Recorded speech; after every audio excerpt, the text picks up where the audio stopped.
Standards. Got it. Stop. So we have the standards, then the curriculum and the tests have to be aligned. So nobody's paying attention to the curriculum.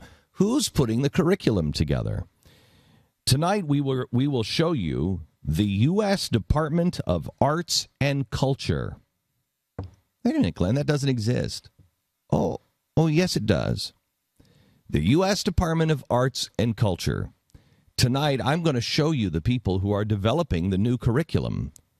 If this doesn't make you pull your kids out of public school, if this doesn't make you pull your kids and say, I've got to homeschool, I've got to find a different way, if this doesn't at least get you and say, I am going to join the people against Common Core, because I guarantee you that in 5 years, with what they have just begun, I mean, it's been in the play, it's been in the works for a while, but they are so bold now that they're coming out of the closet and saying, this is what we're doing, and they're doing it in college campuses across the country.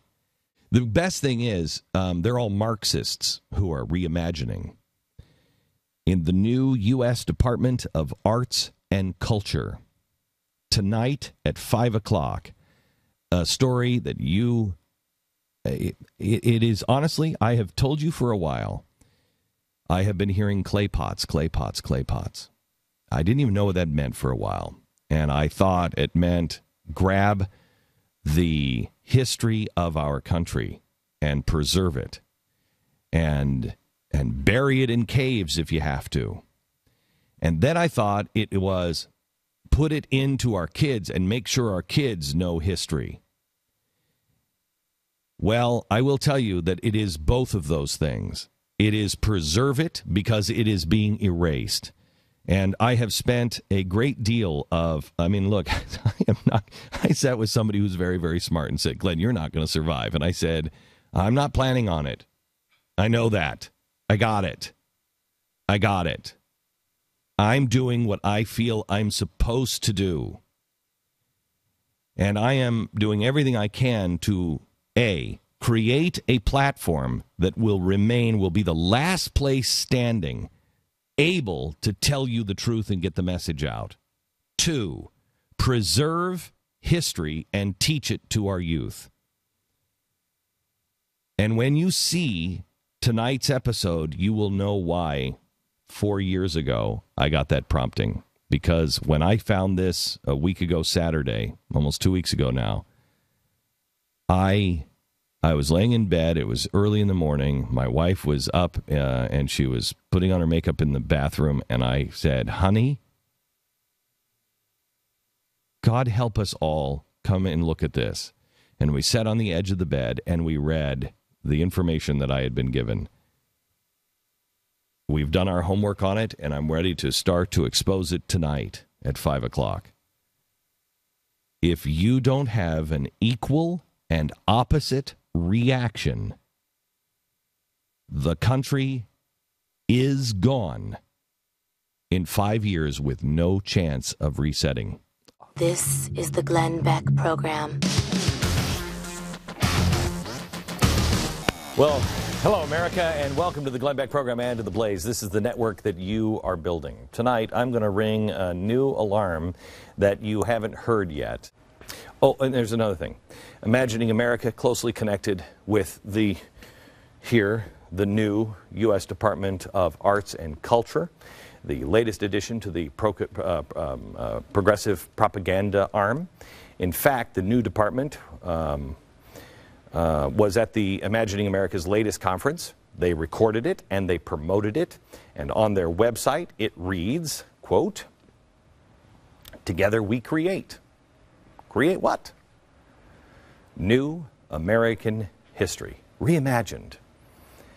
The United States Department of Arts and Culture wants to recreate and rewrite our history using, quote, observation, improvisation,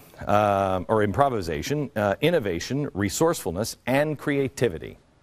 They even have their own take on our founding documents, which states, "We, the people, do hereby create a new citizen-powered initiative to cultivate the public interest in art and culture and catalyze art and culture in the public interest."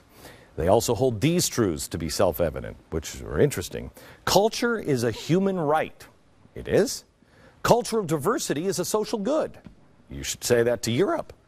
Culture is the sum total of public, private, individual, and collective action. The work of artists is a powerful resource for community development, education, health care, protection of our commonwealth, and other democratic public purposes. By the way, their website also proudly proclaims, despite the federal government shutdown, the U.S. Department of Arts and Culture remains open. Interesting. So what is it this group of well-funded radicals wants to do? And how is this guy involved? Set camera 2 on a rack. Stand by to change your banner. 4 at the door. 5, you're going to start tighter. I want to tell you about Cheaper Than Dirt. Cheaper Than Dirt is once again supporting the firearm community, this time by raising money to support USA Shooting to compete at the Olympics, the Paralympics, and the Pan American Games. I mean, we're just talking here a minute ago about what these organizations are doing, how they are taking all this money, and they are changing our history.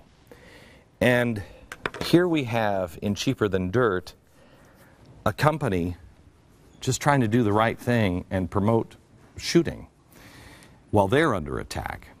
USA Shooting not only prepares athletes in Olympic, Paralympic Games, they also promote the shooting sports through the U.S., and they serve as role models for young shooters.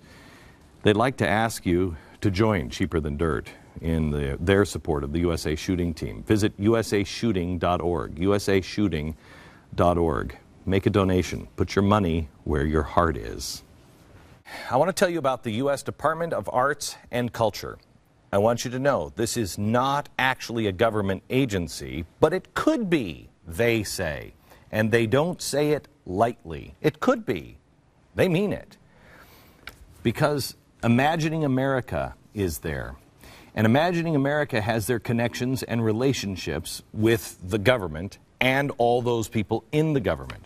So the department will function like it really is a U.S. department, using tax dollars to achieve all of its goals. I am telling you, when I saw this, I called my wife in from the other room, and we sat on the edge of the bed, and I have felt like a real failure today. I really have.